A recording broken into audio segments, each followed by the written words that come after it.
Hello everyone, Kent Bressler here. I want to welcome you to Kent's Kidney Stories. During our time together over these podcasts, I'd like to discuss kidney disease. I'd like to tell you about my journey as a transplant patient, but also talk about dialysis, kidney donation, and just about anything else that might be of interest. Kent's Kidney Stories, podcast endorsed and sponsored by kidneysolutions.org. Good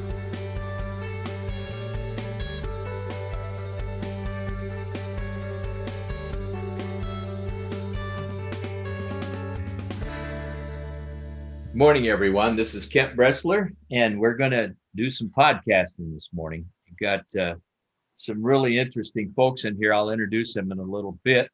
So let's go ahead and have our prayer this morning. Dear Lord, Father God, our expectations are so great, yet we don't have the faith to walk your path. We ask that you give us the strength to fight our own battles and our own demons, but acknowledge that we can not do that by ourselves without you. Bring us peace and understanding, and make this podcast with these folks from Natera go just as it should, and that people will garner some information from it and take that to heart. We ask this in your holy name. Amen. Okay, so this morning what I want to do is talk about a company called Natera. And seeing that I don't work for them and that I don't know very much about it, I do know that I had three people here are extremely knowledgeable about the whole process that we're going to talk about this morning. Michelle Loomis and Mike Morgan, who are nurse coordinators at Natera, and Shephalie, who is the director of marketing. And the topic that we're going to talk about this morning is actually rejection and transplants. And after having mine for 33 years, I'm blessed to say that I've never had a rejection episode, but I've had a biopsy. So, you know, the major emphasis in kidney disease is the development of a plan that provides optimum individual renal replacement therapy. That's just a way of saying that it's a way of identifying or diagnosing early, and then letting the patient, along with his physician, to get a preemptive transplant. They're also, if they're at near or at end stage renal disease and they need bridging dialysis, that's necessary, then so be it. Let that happen. Phase 2 is to maintain excellent medically driven and patient-centered care to maximize and provide longevity for the recipients. When we concentrate on this type of thing, we always talk about rejection. Lots of people have early rejection. Some people have it anywhere from a few years out to at the end of their transplant experience. And you have to have a biopsy. And in those cases, they're painful. And I'm not so sure they don't do some damage to the kidney, but they're prevalent. This company, Natera, is one that actually does, and they have a product called Prospera, and it's a rejection assessment tool. And that is the introduction. So I'm going to turn it over to Shephalie to kind of start us out. Good morning. Good morning, Kent. Thank you for having us all today. This is pretty fun.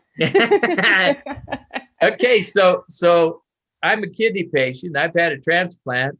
Mm-hmm. How does this product apply to me? How do we use this product, and how do we get a hold of it?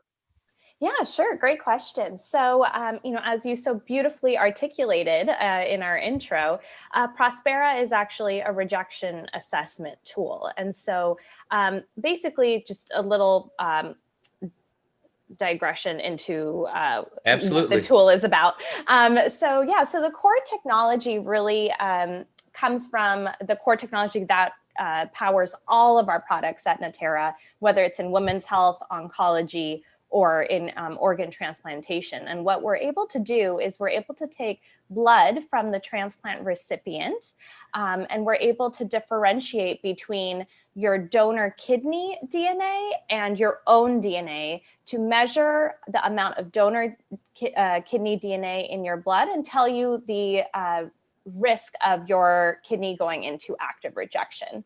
So this test is now available. It's been available for about a year now, and it is covered by Medicare. So we have been actively working with the various transplant centers across the U.S. to provide this test to patients, but then we've also been working with them on a variety of research studies as well that we can get into later.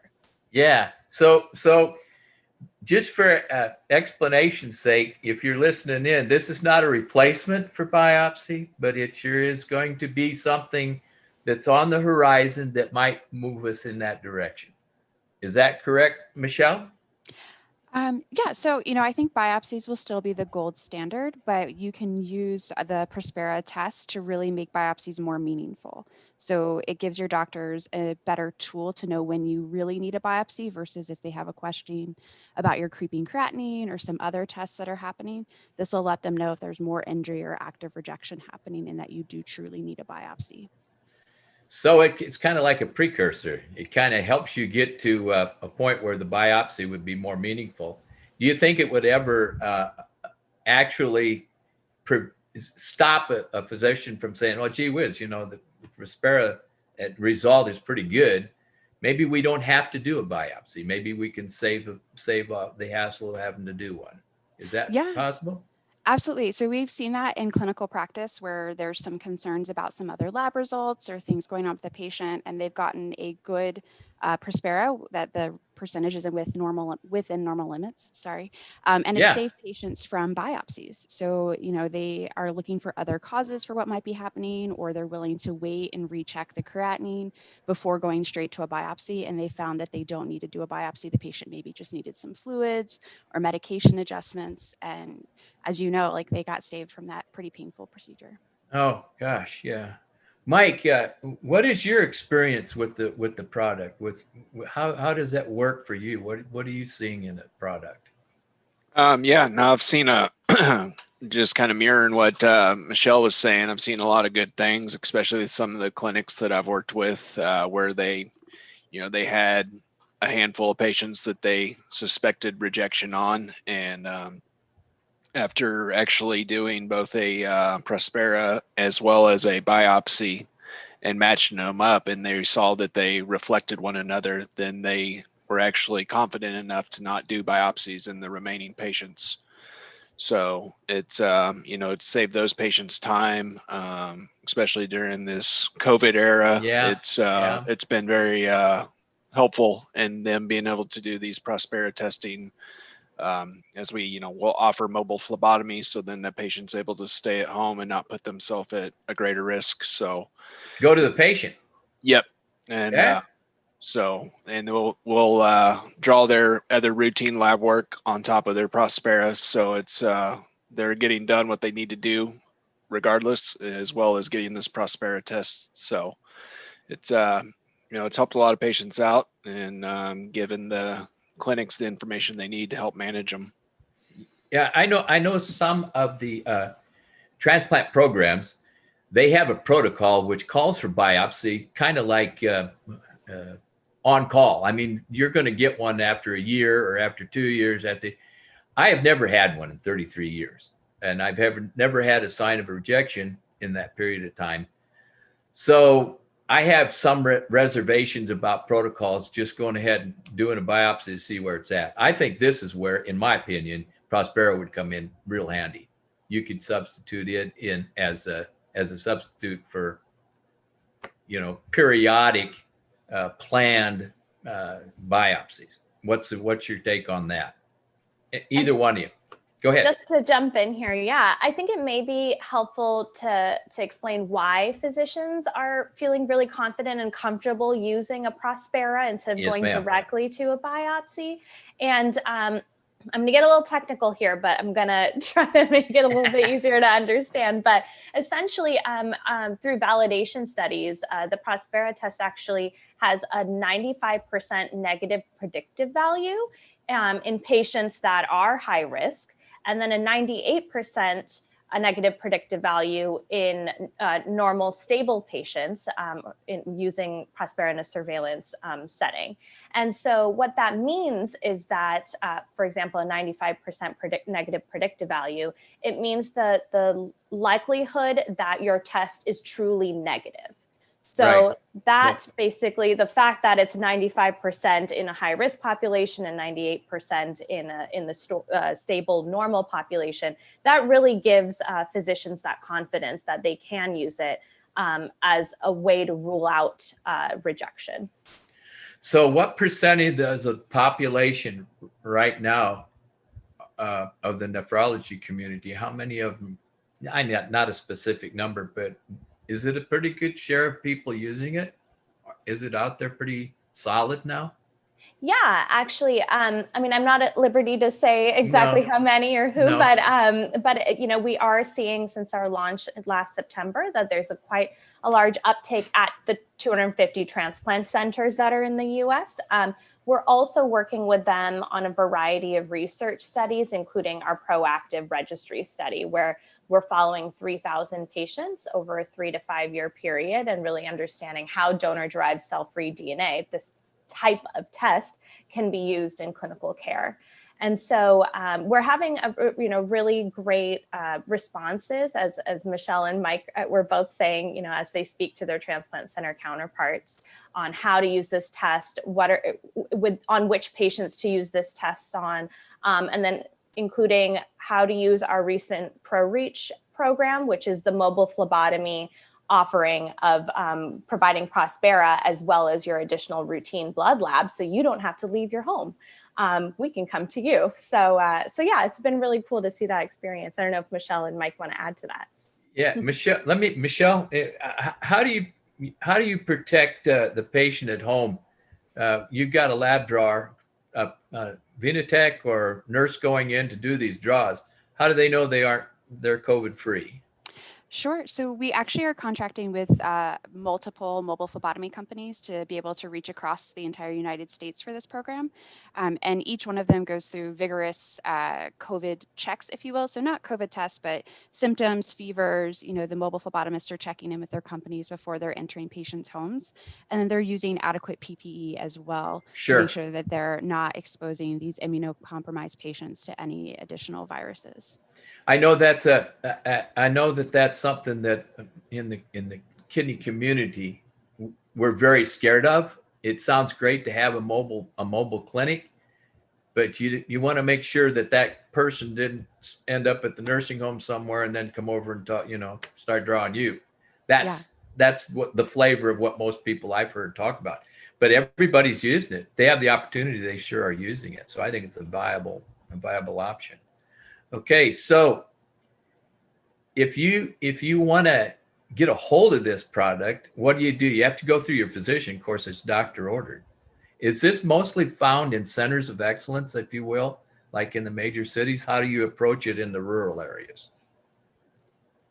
Mike, maybe are you in a rural area or are you in a big city? I'm actually based in Kansas City myself, but the states I cover, there's definitely a lot of rural areas around there. So we,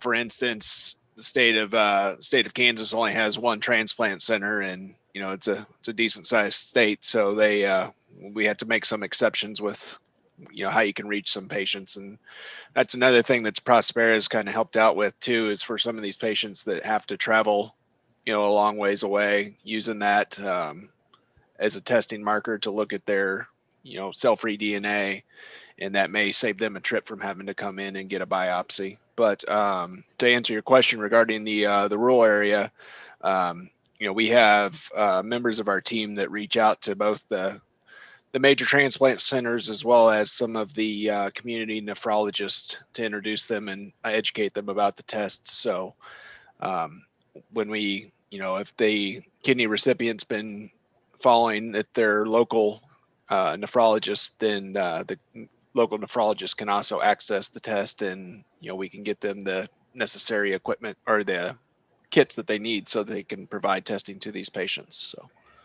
So Michelle, most nephrologists, what they end up doing, in my experience, is when they detect signs of rejection in the office, then they refer right away then into the transplant program, right back, right? Is that correct? That is. And so part of us working with general nephrologists and using Prospera is to make them feel more confident in the care of the transplant patient. So when they do send them back to the transplant center, it's not maybe unnecessarily or an extra trip for the patient, right? They have all of the information that would say, like, I think this patient's in rejection and needs a higher level of care, if that makes sense. Yeah. If I do one of these Prospera tests, how long does it take to get a result back? Sure. So it takes about 72 hours or 3 days to process once it hits our lab. And if you add in shipping time, you're looking at about 4 days from the time that it's drawn to the time that you would get a result.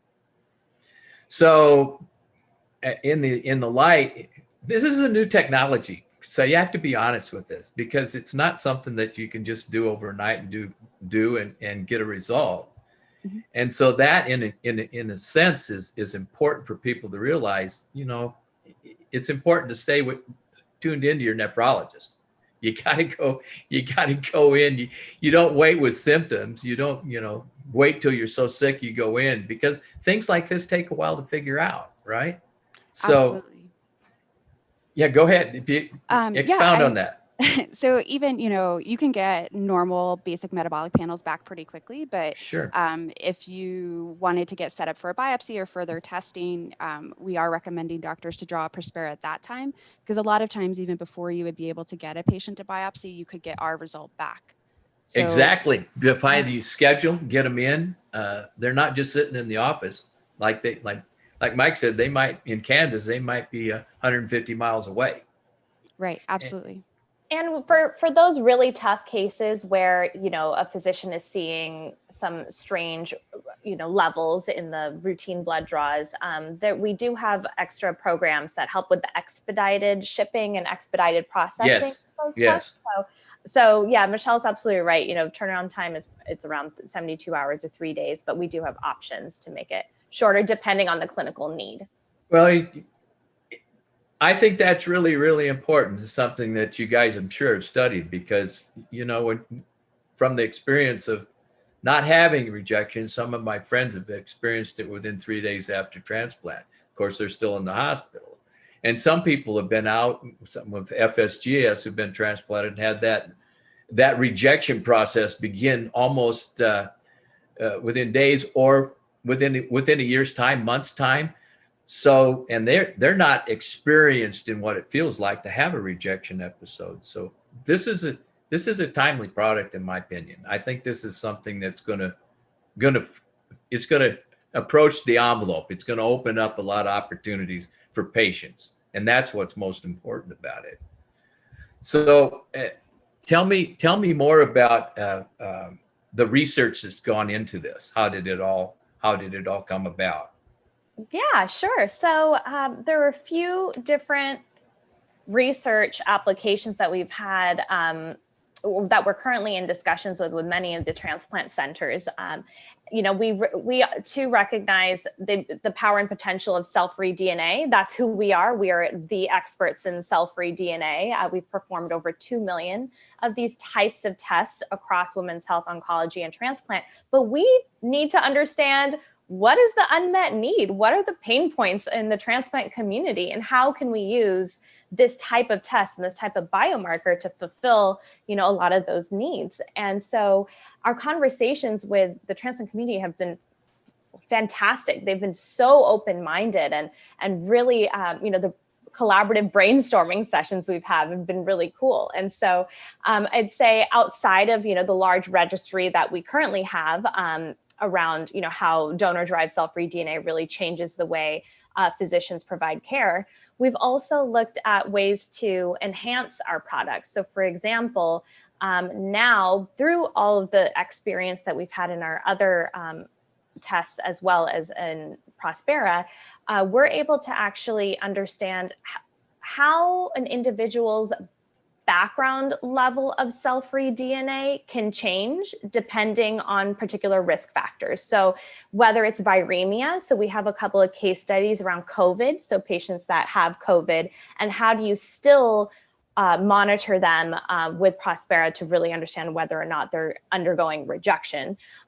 We also have the other risk factors may also be cancer. So we have 3 other studies that we just launched to really understand how can transplant patients be monitored in a way to make sure, you know, these folks who are immunosuppressed and they have a high chance of contracting cancer, or they have cancer and they need to be cancer-free before they get on the wait list.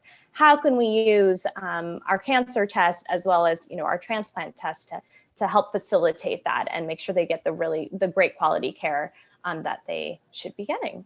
So, that's just a little bit of a preview of the different studies that are underway. Michelle or Mike, either one, tell us about this cell-free DNA. What is this? What's the takeoff on this? Explain that to the listeners, what that is.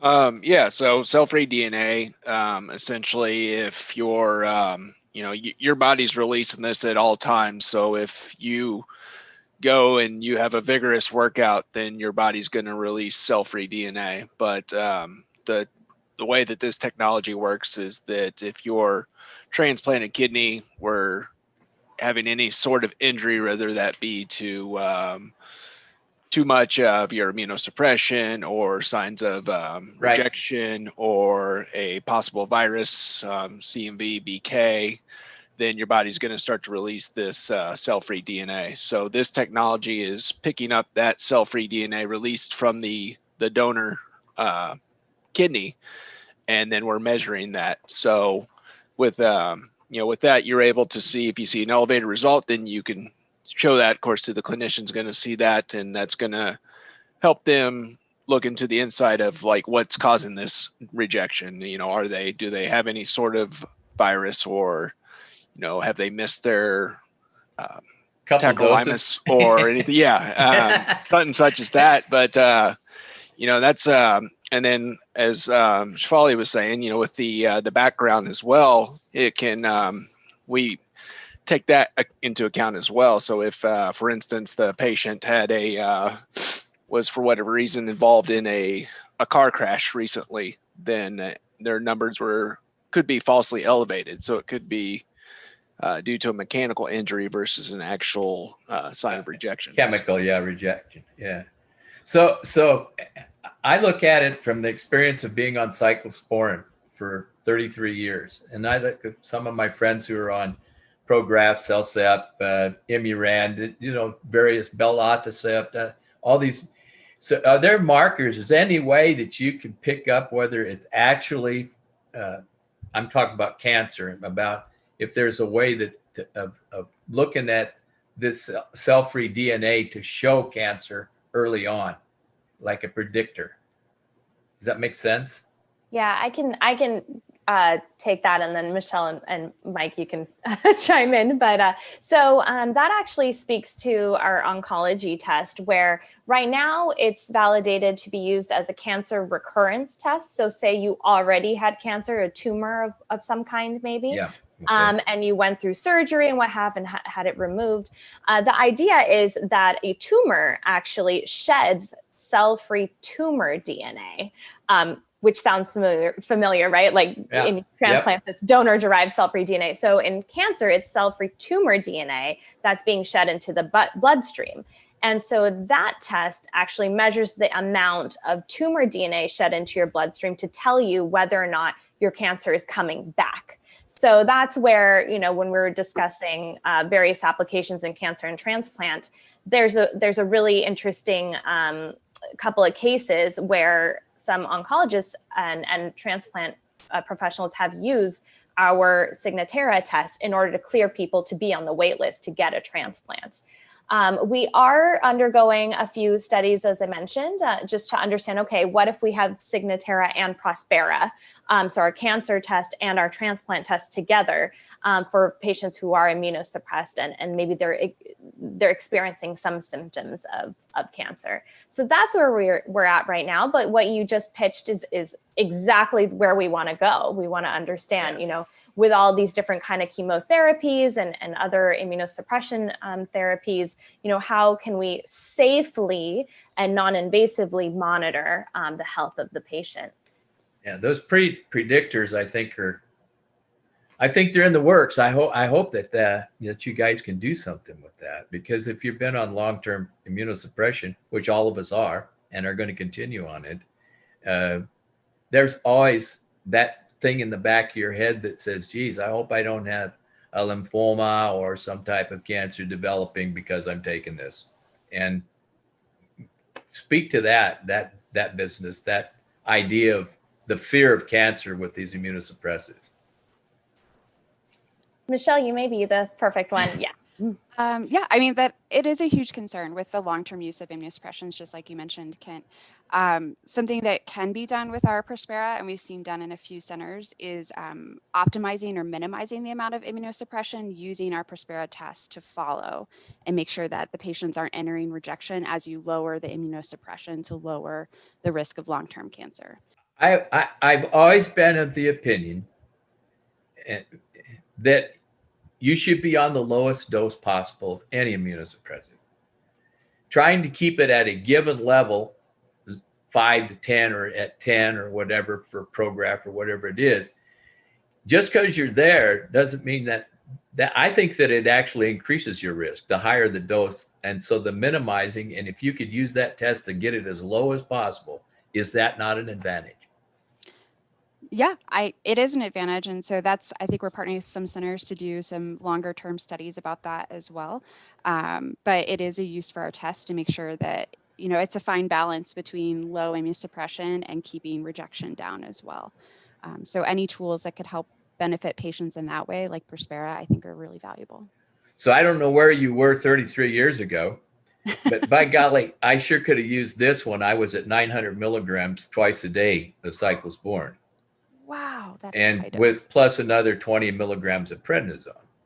So I standardly stood there and took that medication because that's all there was other than Imuran. And, I'm glad I did because I'm here, but I can see the benefit of this test. And I still maintain that the lowest possible dose that you can be on of any immunosuppressive is going to be your best bet for long-term survival of the graft. That's just my opinion. I hope that you guys, I think you grasp that, and I think that's the way it's going to go. Mike, you think so? Yeah, 100%. Like Michelle was saying, I think that's what's, great about this test is that, for instance, you could use a Prospera to see what a patient's baseline is. And then, from there, if you feel comfortable in decreasing their immunosuppression, then you can, get another Prospera, say like a few days after decreasing that level. Absolutely. Just to see where they're at. And then, if everything's standard and holding steady, then, I think you as the physician or practitioner has made a good choice, not only for the health of that patient, but you're also reducing the amount of pills they have to take, the amount of money they may have to put out for those pills, and the damage that they could be doing to their body in the long term. So, well, I'm going to tell you something. I want to have you guys back as these things develop, as you get more numbers back, because I just think this has, and I know there's other companies out there. I get it, and we'll probably have talk with them, but this product works. This is a good product. And I think that it's going to be good for a patient to experience this just for that fact that they could maybe get away with a little less medication, because the more the medication, the more side effects you have. And let me tell you, you taking 2 pills a day or 3 pills a day and alternating them, it's very difficult. And I think this type of product, you can walk in and they'll go ahead and test you, and you say, well, we need to, maybe we need to decrease this a little bit more, because although your lab work is high, you don't have any sign of rejection. So let's do it. Let's give it a shot. And I think that I, as a patient, given that option, I would do that in a heartbeat. So anything else you want to share? Well, Kent, I just to piggyback off of what you were already saying, I truly feel, and I think our Natera team feels, that this is just the beginning. Oh, yes. And it's like I mentioned, the transplant community, the physicians, the societies, the advocacy groups, they've been incredibly collaborative, giving us ideas of what other tests we should introduce to the market, to help really solve some of their pain points and what keeps them up at night. And even just with Prospera, the type of research that we just discussed, and as things evolve and we get more and more really concrete data and publications around this, I think we'll have a lot of really cool examples and case studies to be able to share with patients on, hey, here are these different ways that you could use this test to make sure that you can avoid an unnecessary biopsy, or make sure that you're getting the right doses of whichever, drugs and therapies that have been prescribed to you. So yeah, I think this is just the tip of the iceberg. Oh, yeah. Just the beginning. Yep. Yes. Just the beginning. And if you step back, and like I said, I was put on Sandimmune in 1987. So all these other drugs have come along after the fact, and that's the most important part of this, that there has progression, but the side effects are still there. The damage to the kidney, they're all nephrotoxic. They all tend to want to, blow the kidney up, and that decreases longevity. So I still go back to that, and I'll say it once more: the lower, the better. And I think this area of research is great. In that period of time since 87 until 2 years ago, actually 5 years ago, there's been very little progress in anything in the kidney world. And that, to me, scares me. But now, within the last 5 years, there's been an explosion. Okay? Explosion. Even in the rare disease area of kidney disease, FSGS, IgA, those things. So you're in the right spot, and I really appreciate what you guys are doing, okay? Really appreciate it. So if you don't have any other things to handle or want to say, please, we'll go ahead and close. What do you think? No, I think it's great. We're just thankful to be able to come on with you and be a part of Kent's Kidney Stories. Thanks. Absolutely. Thank you guys for doing what you do. So sharing your stories. So thanks for really coming on. Work. It's been really fun to be part of it and watch you guys from afar. And we can't wait to come back on and share some more interesting developments. That's going to happen. I still want to collaborate with Payal. I want to do, I think there's an avenue for this. It just needs to go out to the kidney world, and it's coming that way. So, okay, folks, go on the website, take a look at Natera, Natera, and kind of verse yourself on what's going on. Immerse yourself in the research, and immerse yourself, and you don't understand it, pick the phone up, call them. They'll be happy to talk to you, and they'll point you in the right direction. Now, remember, we're in trying times. One of the most important things for you to remember is take care of yourself. We're not talking about you taking care of others.